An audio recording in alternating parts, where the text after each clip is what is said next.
AITA for refusing to go to my graduation dinner because my dad brought his new wife.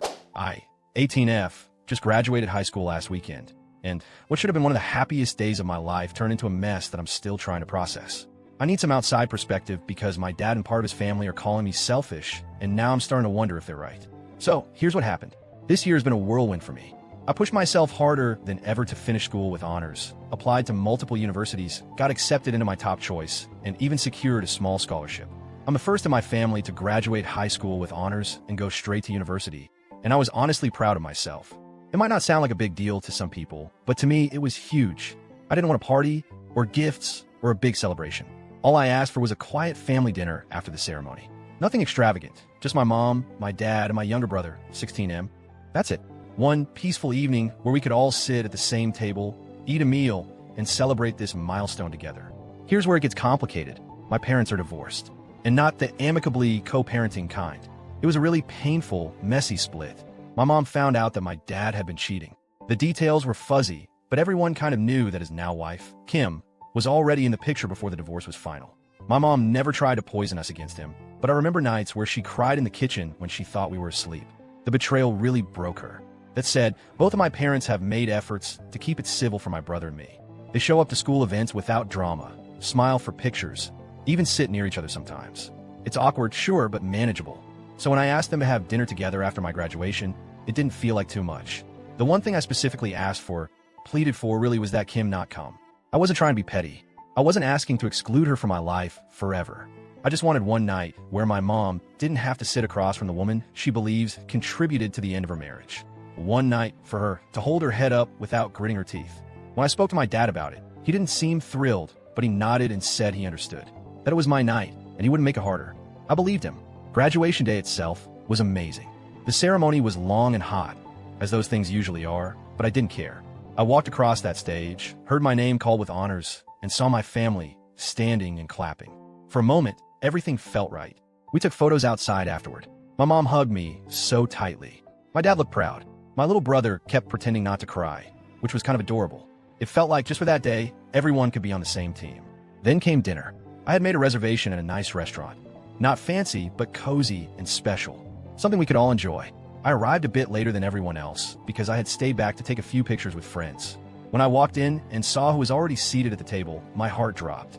Kim was there, wearing a white dress, sitting next to my dad. Sipping from a wine glass like this was her event too. My mom looked like someone had punched her in the stomach. Her face went pale, and she was clearly trying not to react. She wasn't crying or yelling. She just looked stunned and so small. My little brother gave me this look like, please don't explode. But I didn't need to explode. I was too tired, too disappointed, and honestly, too heartbroken. I walked over to my dad and whispered, "Why would you bring her? I asked you not to." He looked at me and said, completely flatly, "She's part of the family now. If your mom can't handle that, it's not my problem." I don't even know how to describe the feeling I had in that moment. Like I wasn't a person to him anymore, just a stage for him to prove some point about Kim. He didn't care that it was my graduation. He didn't care that my mom was clearly in pain. He cared about making sure his new wife didn't feel left out, even if that meant trampling the one boundary I'd set. I looked at my mom, who gave me a small, tight smile that said, "It's okay, let's just get through this." And that almost broke me more, because she was willing to swallow her pride for me, and my dad wasn't. So I turned around and left, quietly. No yelling, no scene. I just walked out of the restaurant, ordered an Uber, and went straight to my best friend's house. When I got there, I went straight to her room and cried. Not the soft kind of crying, like full-on, ugly sobbing. I didn't even eat dinner.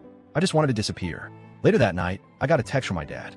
No apology, no concern, just a short message that said, "You were immature and selfish tonight. You made Kim feel completely unwelcome and ruined what could have been a nice evening.